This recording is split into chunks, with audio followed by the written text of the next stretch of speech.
Hi and welcome to the Homeopathy Health Show. I'm Atik Ahmed Bhatti, a fourth generation homeopath with over 25 years of professional experience and practice in this field of healing. The Homeopathy Health Show is the online voice of homeopathy around the world, promoting and raising awareness of this truly unique system of healing, which is suitable for all ages, young and old. Every week I invite guests from the world of homeopathy to come and share their experiences, their work, offer insights, and essentially talk all things homeopathy.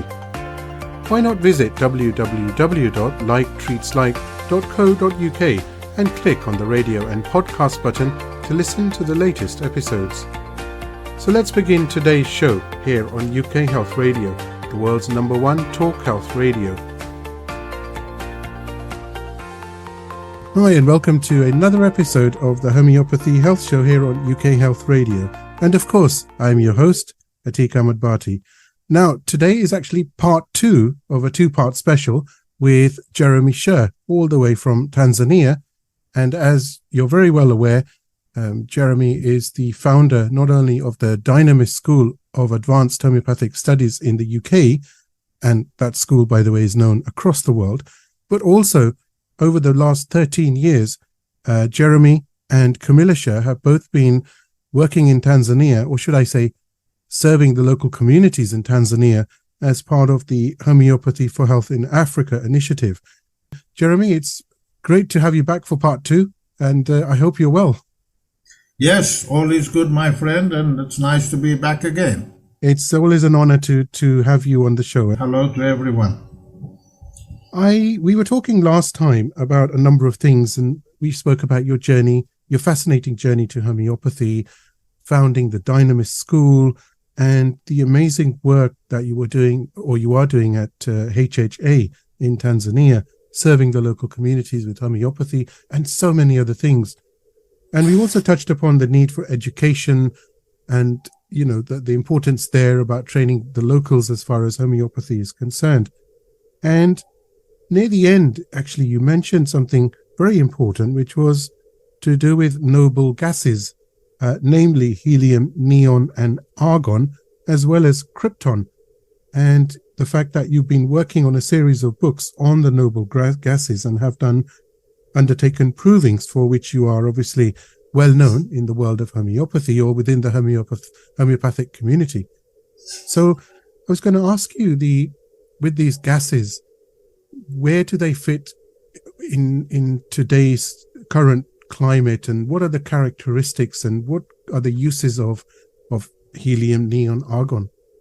Okay, well, so I'm going to ask you to imagine it and, think of a picture of the periodic table, which I'm sure most of you have seen, many different periodic tables, but, this periodic table is the basis of all life, all things in the universe, all mineral, it's the basis of everything. And to remind you, there are 118 elements, and they are arranged in 7 rows, 7 periods, which is why it's called the periodic table. They kind of go around periodically. That's the kind of basic structure, and it's a very beautiful structure because there's a lot of logic in it, and the way that it, fits together so neatly and explains many things, especially for us homeopaths who have, used a lot of them as remedies. You would all know, sulfur, phosphorus, arsenicum, all these are elements, calcium, whatever. So I became fascinated with the periodic table very early on, back in the early 80s, when I started doing provings and teaching and researching homeopathy. So, and you look at the periodic table, it's built like a kind of rectangle where, you have those 7 periods that we mentioned. So now, there are 118 elements, and my thought was that if we prove all of them, it will be a whole world that is proved that can help a lot of people. In fact, you can do nearly anything with that homeopathically. Kent says if you have the remedies from just one kingdom, you can cure everything, because it covers the whole lot of it. So, okay, cool. So, but then I thought, how do we approach this? 118 elements is a lot to prove, more than I can do in my lifetime, although there probably were, let's say 30 or 40 elements proved at that time in the 80s. But so I thought to myself, look, this is a bit like a jigsaw puzzle. You do a jigsaw puzzle of 1,000 pieces. You're going to do the sides first, the corners. You'll probably start with the corners, do the sides, and then fill in the middle. If you start in the middle, you're kind of lost. So I thought, okay, let's do that. I'm going to do the sides and then, later see what I can do in the middle. So that's one aspect of it. And the sides, the edges of the periodic table are on the right side, the noble gases, 7 noble gases, one at the end of every period. On the top, you've got hydrogen and helium, which are proved both of. And at the bottom, you've got the radioactive elements, the 7th period, which are proved quite a few of. So there you go. I'm going along the lines, just like the jigsaw puzzle. But with the noble gases, there's more to it than that, because the noble gases are, in a way, as a molecular structure, they are perfect, meaning that they have a full house of electrons in their outer shell.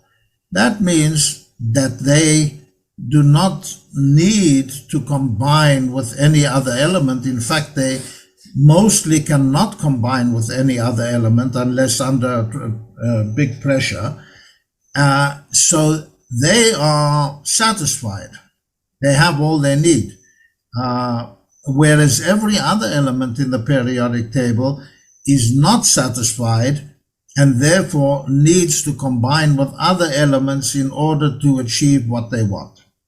So think of it like, you've got a street, and along the street are, let's say, 8 houses, and starting from the bottom of the road, they're the poor people, the slightly better off people, going up and up the row till the last house, house number 8, in which the perfect people live.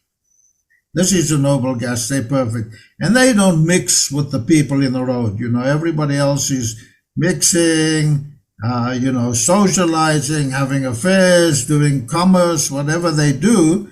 They are mixing because they don't have that perfection.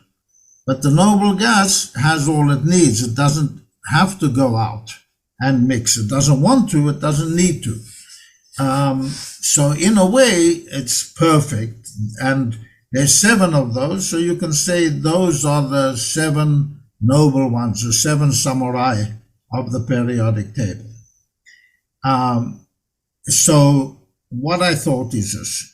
First of all, if they are perfect, it would be interesting if you see in approving, does approving bring out perfection, or what are the other sides of perfection?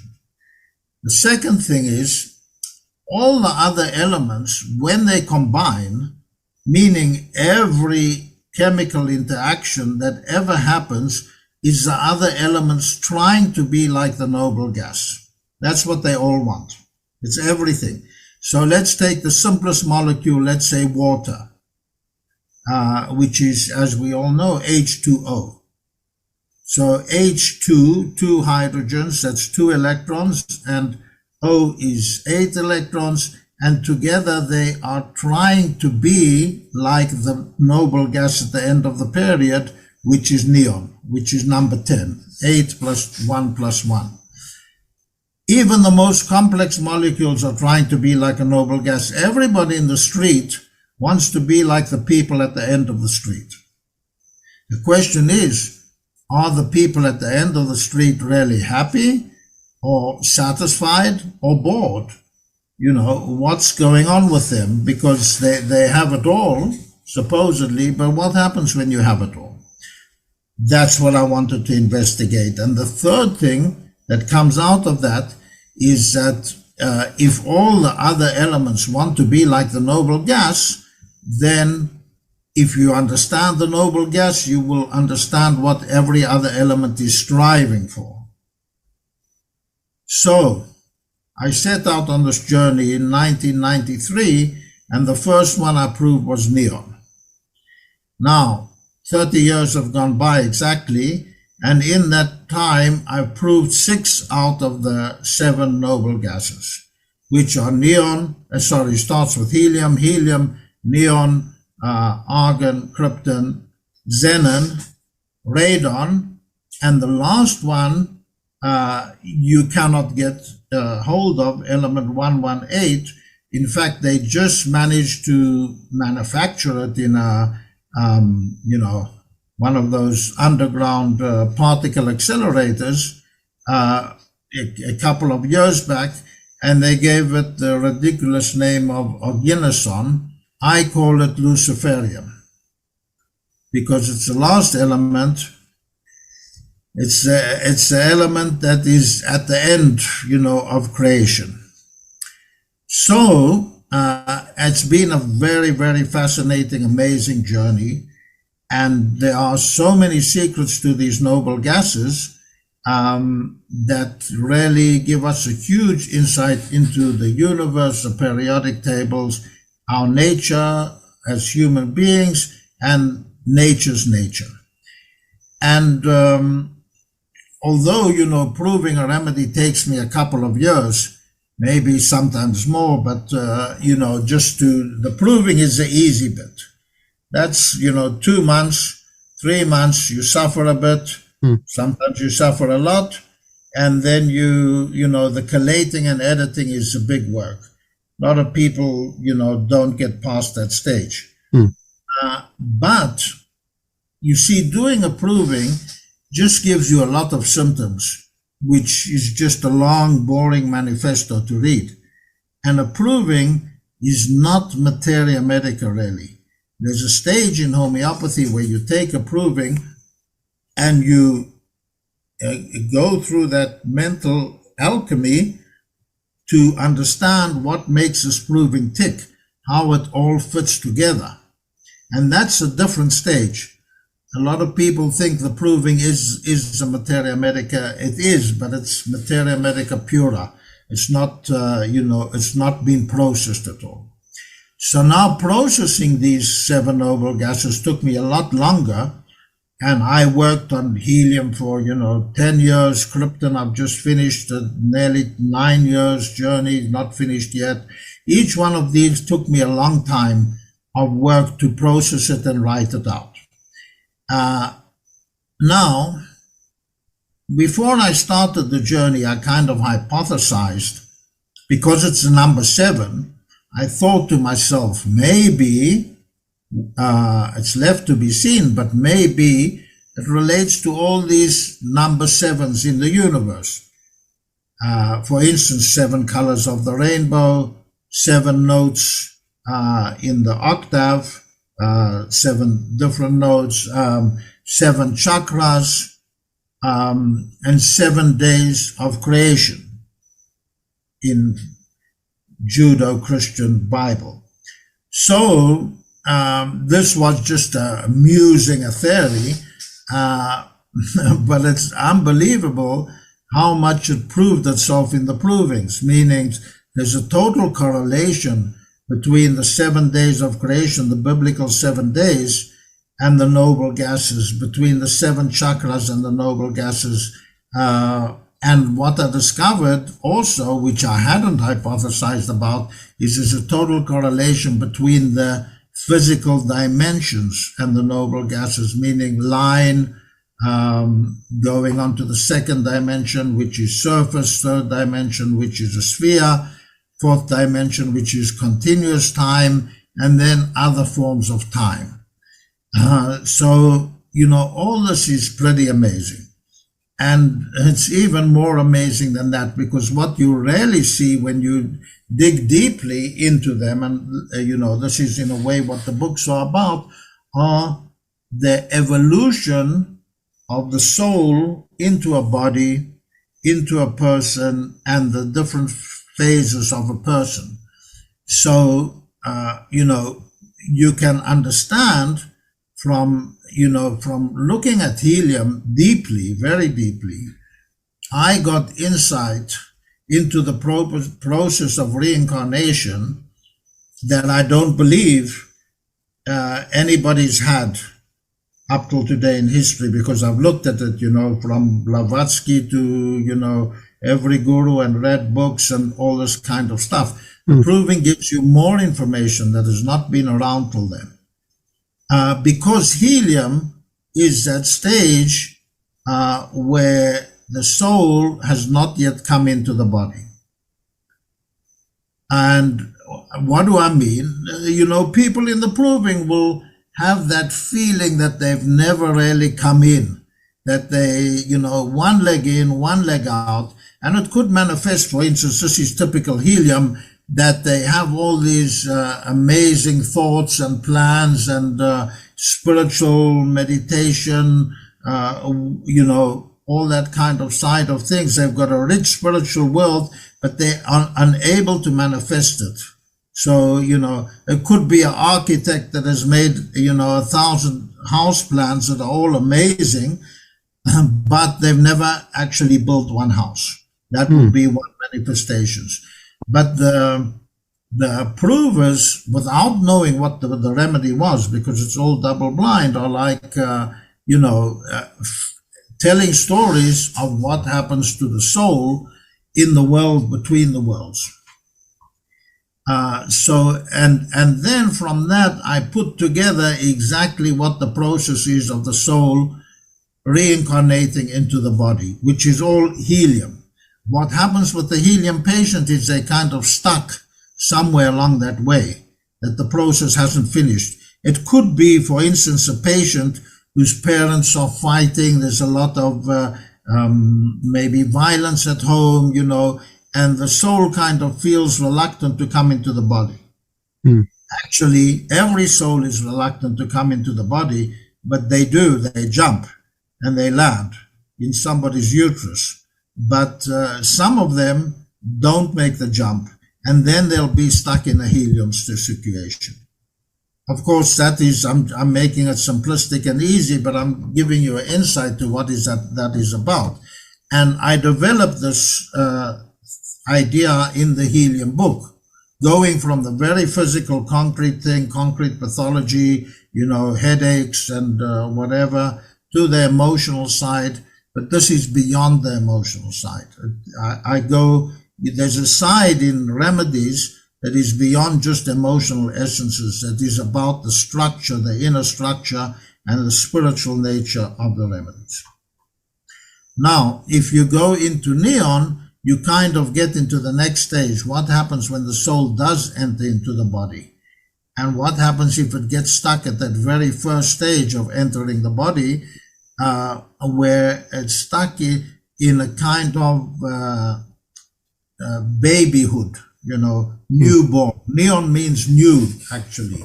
So it's like a newborn baby that remains two-dimensional, superficial, just never growing up, never standing on its own 2 feet.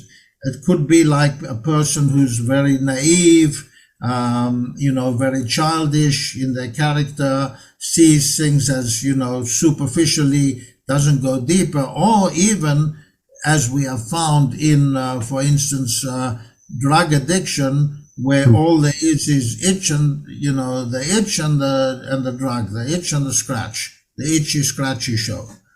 These are just, a few little snippets out of neon. It's a huge, big remedy with a lot of facets to it. But I'm trying to show how the noble gases show these stages in life. It's like when you're typing a sentence in a typewriter and you reach the last one and you press enter. That's where the noble gas is.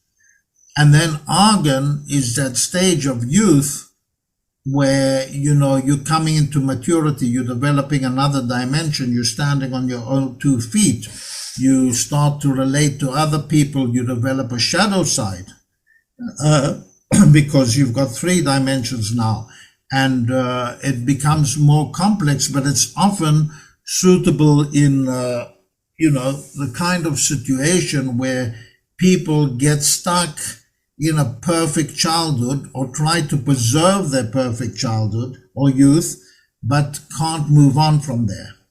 And you can't cling on to it forever. So, you know, let me give you an example. I spoke together to previously how every chemical interaction is trying to be like the noble gas. Now, you are familiar with the remedy natrum muriaticum nat more. And you know it as a remedy for love, disappointment, for instance, or grief. Natrum is the first element in that period, number 11. And muriaticum chlor is number 17. It's the last one before argon. So the 2 of them, 17 and 11, want to combine to be like argon. That's what they're trying to do. So they combine and they make salt. So salt is a good remedy for unrequited love, for love that is never totally fulfilled itself, you know, falling in love with somebody unattainable for whatever reason, or one side wanted, the other side didn't want, and then there's a broken heart. But argon is the perfection of that. So argon would be a remedy I would use when there was a perfect love that was perfectly right, perfectly fulfilled, maybe a puppy love or something like that, where everything was wonderful, then it got cut off, and, you know, then the people are trying to hold on to it and preserve it for the rest of their life, or preserve that perfect 18-year-old experience, but you can't do it because you're growing up, and you need a mortgage and a job and whatever. So that's how it evolves, and it then evolves into krypton and xenon in the same way, and into radon. Each one a new phase of life, each one a new dimension, each one correlating to another day of creation. For instance, argon to the 3rd day, where God created the trees and the sea and, you know, and land, and separated. There's a one-to-one, very precise correlation. I'm just scanning it briefly now. That's the idea, and for me it's a really fascinating journey, and you know, but I'll tell you, you know, something that when I wrote Helium and I wanted to publish the noble gases, and I approached some homeopathic publishers, they all said, yeah, very interesting, but we don't want one remedy in a book. We want many remedies, so put all the noble gases together. Now, I told you my philosophy last time, which is I do everything the long and proper way. And to do that, to shorten it, to concentrate each one of these noble gases into one book is not my aim. So therefore, I stuck it out, and I do one book per remedy. And it seems like, wow, you know, you have other books which you have 100 remedies in it. But that's not the idea. In the book, I also teach you how to take a proving and turn it into a whole remedy picture, stage by stage by stage, and also how to crack a remedy to understand it deeply. And if you can learn that, then you can learn how to crack a patient's case as well in the deepest possible way. So again, I'm not interested in the shortcuts. I'm interested in doing it the long, proper way. That's it. You know, I must say that was an amazing, that was a lesson, wasn't it? That was a webinar. I forgot I was actually hosting the podcast for a minute. But Jeremy, you've so eloquently and so beautifully actually just explained, because I held up the periodic table, and it's just in line of sight, how you've so eloquently basically explained the periodic table, and the fact that these gases are the perfection of everything else that precedes it. And I'm really fascinated by this, because the question that comes to mind, and although I dare I ask, do we need to then necessarily refer to the remedies preceding the noble gases? Can you we do look at... for sure, because the noble gas will just be, one image of a person who's stuck in that perfect moment. And by the way, that perfection has another side to it, because the noble gases have two names, noble and inert. And inert means that you can fall into a kind of indifference, not caring, isolation, not communicating with that kind of perfection. OCD, for instance, or anything like that, everything has to be just right. But other people might be stuck in aurum. And, that's not a noble gas, but they just on the journey climbing the mountain, and boom, suddenly they got frozen in place, and they got frozen in aurum, or they got frozen in calcium, or they got frozen in argenitum. So, we need all those remedies. I, made it a mission to prove as many remedies from the periodic table as I can, and I've probably done, other than the noble gases, about another 10 altogether, maybe 20 remedies in the periodic table. I can't do them all, but I think I've contributed my bit, because I also, I've proved remedies from the, other kingdoms as well, just out of interest. Yeah. So you need them all. Okay, that taken. But I'll tell you, if we come just to the other side of that coin, and here's a dilemma, in 1982, when I did my first proving of scorpion, people weren't doing provings for quite a time, There weren't many happening, maybe the odd one here or there, but not much. Kind of stopped after Helium, Kent, few others. So there was a lot of silence in provings, and I jumped into it not knowing anything and started it again. And then I wrote my book on the provings, the dynamics and methodology of provings. And a lot of people followed on and did a lot of wonderful provings. But what happens if you have too many provings? You see, if you don't have enough, you've got a problem. I mean, I have remedies that I proved that it would be difficult to fully cure the patient if I hadn't proved it for me. Like, I'm just thinking of, any remedy I've had recently. Okay, yesterday I had a dose of chocolate, a case of chocolate. I ate my chocolate too, but I had somebody came to me with vaccination damage, and it turned out to be chocolate. Now, before I had it, it would be difficult. It would be possible, but more difficult to cure them. Now I see straight away this is a case of chocolate with all the characteristics of it. What happens when you get to 10,000, 20,000 provings, and then it becomes much more difficult to actually find the remedy because you've got so many. So there's a delicate balance here, and with the development of much more provings, people have had to develop ways to circumnavigate, to work around having a lot of provings. But that goes, the question that arises then is that with the provings certainly that you've done, and some of the newer provings that are also being done around the world, that shouldn't stop though, should it, that process, because it's progress, or have we done enough and we should wait a bit and maybe look ahead and use what we have? Maybe it's time to consolidate a bit. Look, if there's a good quality proving, that's fine, because you'll be able to use it.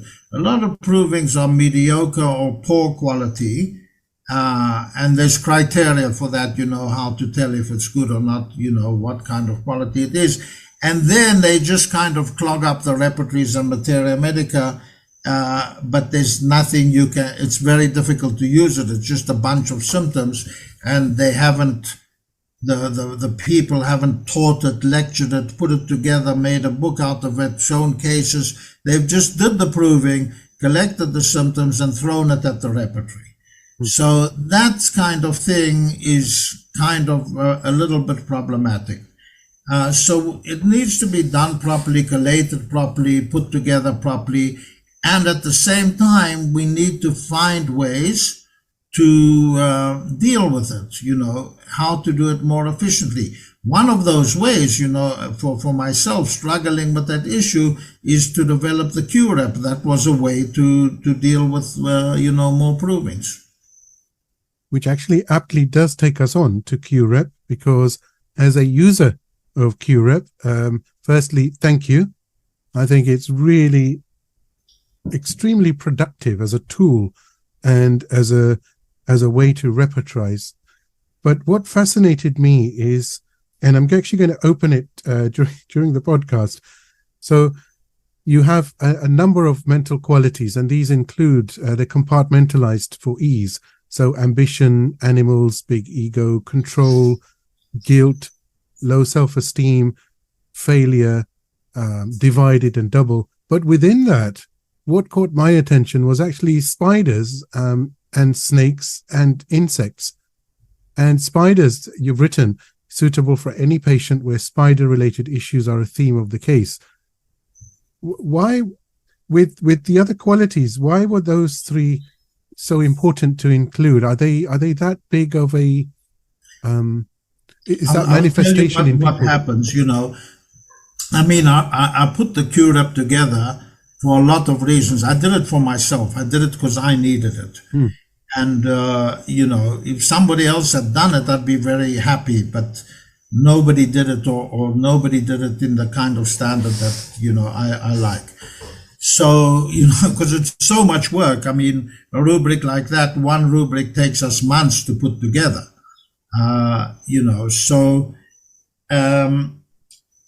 But one of the reasons I did it, this is just only one reason, that a patient would come and say, I have a fear of snakes and dreams of snakes, and sometimes I even think I see snakes. So now you're going to have to say, okay, which one will I choose? Well, I can't choose either one of them because, that's partial. If I just repertorize the three of them, I'm just going to get a few remedies. The only real way to deal with it is to combine them into one rubric. I must have done that a million times, combining all the snake, but then you're not easily going to find all the snake rubrics because there are all kinds of little hidden ones in there that you're not noticing or you don't know about. So, I'd sit there repertorizing individual patient and combining all the spider rubrics, but it's a lot of work every time. And then you don't even have the snake remedies or the spider remedies in there, meaning, it might not appear, like Python might not be in dreams of snakes or delusion of snakes. So you want that in as well, because the aim of the QRep is to throw a wide net and to catch as many remedies as possible. So, to do it once properly and then save yourself having to do it every time, that was the aim of the game. So that if you just have somebody who has some, let's say, fear of insects and dreams of insects and whatever, they had a fright from an insect or something like that, I do it one time, and then all you have to do is choose that rubric, and you don't have to go searching the repertory, and there's a 99% certainty that the best remedy is in there. That was the idea. But I'll be honest with you here. These rubrics like insects, spiders, and snakes or whatever, those are the low-hanging fruit. Now, if you take a rubric like, that's more emotionally complex than that, let's say failure, or for instance, duty and responsibility, those are much more difficult and time-consuming to do because you have a lot of, obscure rubrics, and you really have to comb the repertory and the remedies, the materia medica, and new provings to find them. If I take a rubric here, opinion of others, which you commonly, when people are over concerned what others think about them, I have 271 remedies, whereas, if I go to the conventional repertory, and I'm looking up now, and that would be fear, opinion of others. Here it is 21 remedies, so 271 compared to 21. That means, I combed the materia medicas, I combed the repertory, looking for anything that can, for instance, there might be a rubric, delusion is not appreciated. There might be a rubric, aversion to people looking at him, or whatever it is. That's much more work than doing spiders or snakes. But they are actually, I must say, having used QRep for chronic cases, I find they really work very well. And I've noticed one thing, that Aurum is it's there in nearly all of those subheadings. It's a very powerful and quite an extravagant remedy, isn't it? As such, it covers a lot of issues.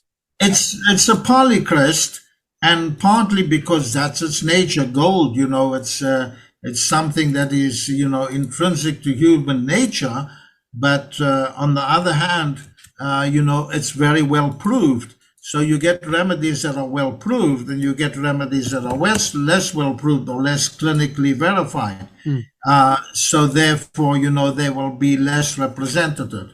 But yes, Aurum is in a lot of the QRep rubrics, and that's partly the nature of the remedy. But it won't be in all of them. For instance, there will be missing some.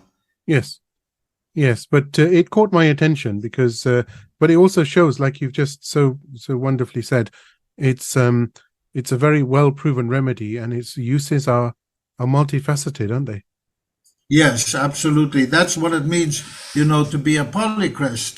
That it's where a remedy is well represented. But I'm looking at it now. It's not appearing in spiders, for instance. So that is, or I'm looking what else. I don't see it appearing in the rubric home. Oh, it is in home, but there's a few rubrics that it doesn't appear in. But I would like to say thank you from the whole, probably the homeopathic community, because that's such a useful repertory tool that you've, and I know how much, I mean, I don't know, but I can well imagine the thousands of hours and the years that you spent putting it together. But it works, and thank you for that. It works. I'll tell you what the trick is, why it's so good. It's much better than I ever thought, and I use it in every case, and I come up with better, smaller remedies, more precise remedies. The thing is, it simplifies homeopathy because, instead of looking for like music, aversion music, desire music, loves to dance, doesn't like the piano, whatever, all those little rubrics, you just know that if you're taking music, you're safe. Now, there's a lot of remedies in music, let's say 200 plus, but the magic of the QRep is you put 3 rubrics together and you just the remedy. Then all you need is one good general or physical, and you've narrowed it down. Jeremy, I was going to ask you about Beryl and Carol. I will let the master speak and explain. But do tell about Beryl and Carol. And it's actually, if you want to find out more anyway, it's at berylandcarol.org. Yep. And this is, it makes me very happy to talk about it, because I love that book, and people who read love it. So I just had a review published today, which, gave it 5 out of 5, perfect book. And they raved about it as a book for all ages, and that's what it is. So I have 6-year-olds who love it and read it again and again, and I have 82-year-olds who love it and read it again and again. It's just that kind of really fun book with a message to read. The reason I wrote it, I think, is because it started off, as many children's books do, as a story I told my kids, and especially, I've got 6 kids and 4 girls, and I told it to them when they were little, over many, many years, so I kind of developed it carefully. And it was too good a story not to write for me. So I wrote it, but hidden inside are many secret messages. Many homeopathic clues as to remedies, as to people, as to remedy pictures, as to homeopathic history. And it's a book that actually subliminally promotes homeopathy. So, if your kid will read it and they don't know anything about homeopathy, they're going to come out liking homeopathy, without me pushing it down their throats. It's just in there kind of in a subtle way. And it's a fun adventure book, but, partly the message that is hidden inside is a message of, the qualities that one needs to achieve nobility. And here, we're back to the noble gases, because it's the book is called The Noble Adventures of Beryl and Carol. And to achieve this nobility, what you need is integrity. You need, perseverance to face difficult challenges, to make the right choices, and to often go the difficult way, but the right way. And this is a message I'm sending to kids, which is, about making those right decisions even if they're more difficult. But I believe that this is also the path of the homeopath, because, a homeopath has not chosen the easy way. To choose the easy way is to, I don't know what, I'm not saying any profession has its challenges, but, there are many professions where you can make much more money, much more easily, and, and be satisfied, buy your yacht, go skiing, and have 2 cars and a nice house, and you'll be supposedly happy. A homeopath is somebody that even among the alternative therapies has said, I'm climbing the highest mountain here. Because homeopathy is not easy to learn, to perfect. It's easy to do first aid. But to become a master homeopath, that is a challenging path which demands the highest level of integrity, nobility, strength, and facing challenges. So these 2 girls, Beryl and Carol, who start off at a very, difficult situation, they meek, they bullied, they, in trouble. And by just making one decision after another, which are the right decisions, each time that they come to a difficult junction, they grow in strength and nobility. And they get a lot of personal power. And I think that this is a way of the homeopath, and this is a message that, the book, one of the messages the book is sending out. It's sending out a lot of messages, but they all coated in a nice, fun story that I promise you, once you read a couple of chapters, you won't be able to put it down. People read it in one sitting all night. To give you that, to explain what I'm saying, if you don't mind, and, to finish off this nice session, I'll read you a poem from the book. Oh, that would be perfect. Okay. This is a poem that Carol's father writes for her. And it's kind of sums up what I just said about the book. So she comes home one night and her father's left this poem on her bed. And here's how it goes. Every act of strength leads to another act of strength. Every act of weakness leads to another act of weakness. Courage begets courage. Fear breeds fear. Small acts generate bigger acts. Big acts generate greatness. Facing pain and overcoming difficulties enhances freedom and power. Unexpected solutions are given by heaven as a token of appreciation for honest endeavors, humility, and goodwill. Life spirals up and down, snakes and ladders. At every moment, choose your path. Once decided, don't look back, move on. Gateways will open. At all times, the universe is unfolding as it should. So that's one little snippet from the book. That really was. Did you write that poem yourself? I did, because I'm the author, but supposedly Beautiful. Carol's father wrote it. That's Uh, beautiful, and what a beautiful way actually to end part 2 of this 2-part special with you, Jeremy Sherr. Very grateful for your time and appreciative of the incredible service that you continue to give, and you have done, and that you continue to give through HHA, but all the work that we've discussed over these past 2 episodes. And I know we've only touched upon certain things, but the knowledge is there, and may you continue to help educate people, the future homeopaths as well, continue to do what you're doing so wonderfully well at HHA. And I must say that for those of you interested in that book, I will paste the link again on my socials, and it's a must read. So please go and read The Noble Adventures of Beryl and Carol. Jeremy Sherr, it's been an absolute delight. Thank you so very much. Thank you for the opportunity. I've really enjoyed talking to you and to your wonderful audience, and I wish you all the very best of happiness and health and fulfillment. I do hope you've enjoyed this week's episode of the Homeopathy Health Show. Please do support the show by clicking follow on my socials. Remember, the more exposure the podcast receives, the better for homeopathy around the world.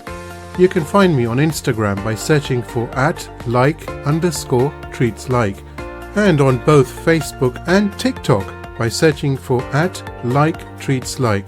So let's promote the voice of homeopathy on radio and podcast around the world together. Don't forget to visit me online at www.liketreatslike.co.uk and click on the radio and podcast tab. Here you'll be able to see all the guests that have joined me on the show so far, and of course you can stream on demand the latest episode to your mobile, tablet or PC. Until next time, stay safe and take care.